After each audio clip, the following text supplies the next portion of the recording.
Bonjour, William Faugère, Rainmore. Je vais vous présenter dans ce troisième tuto comment initialiser votre interface loueur pour commencer à utiliser le produit et commencer à louer vos skateboards via ce produit. Première chose, nous nous connectons à l'application, vous arrivez directement au tableau de bord et on voit que pour ce client, exemple, et il dispose de 3 skateboards Evolve Pintail Street. Donc vous allez dans la liste des produits. C'est ici qu'on va pouvoir notamment affecter un prix à l'heure de location ainsi que pour 2 heures de location. C'est ici aussi où on va fixer le prix du dépôt de garantie. Tout ça, ce sont des informations essentielles qu'on va avoir besoin dans la génération des contrats. Donc pour ce faire, on va utiliser le petit crayon. Voilà, modifier le prix pour chacune des lignes de vos produits.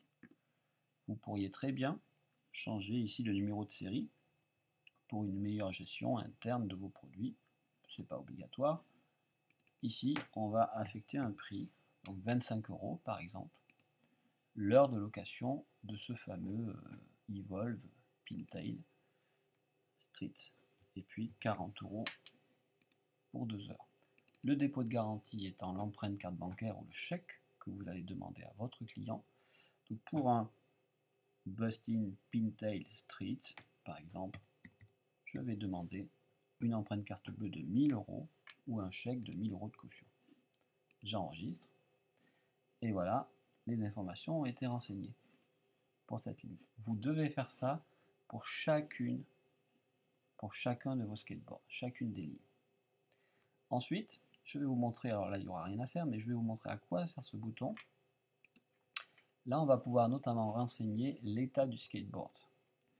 D'abord, vous pourriez très bien avoir un problème sur le skateboard, il faut changer son état. Donc là, il est prêt à la location, hein, c'est le statut par défaut. Et puis en fin de charge, il repasse automatiquement prêt pour location. Mais il pourrait être en charge parce que c'est le matin, vous avez envie de charger complètement chaque matin, bien qu'il soit chargé peut-être la veille, mais comme ça.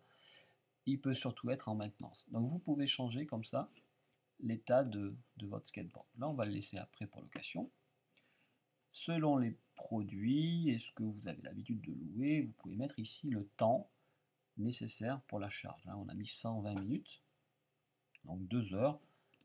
Pour ce type de produit, ce serait un peu moins. On pourrait mettre par exemple 90 minutes pour une charge complète avec un chargeur rapide. L'état du skateboard, c'est ici que vous allez pouvoir changer l'état du skateboard. C'est important parce que ce sera généré automatiquement dans le contrat. Donc on peut changer comme ça l'état du skateboard et y mettre ici quelques notes, quelques précisions sur l'état. Vous enregistrez et voilà. L'état de votre skateboard, les petites annotations sont renseignées. Faites ça pour chacune des lignes et vous pouvez ainsi commencer à utiliser l'application. Merci.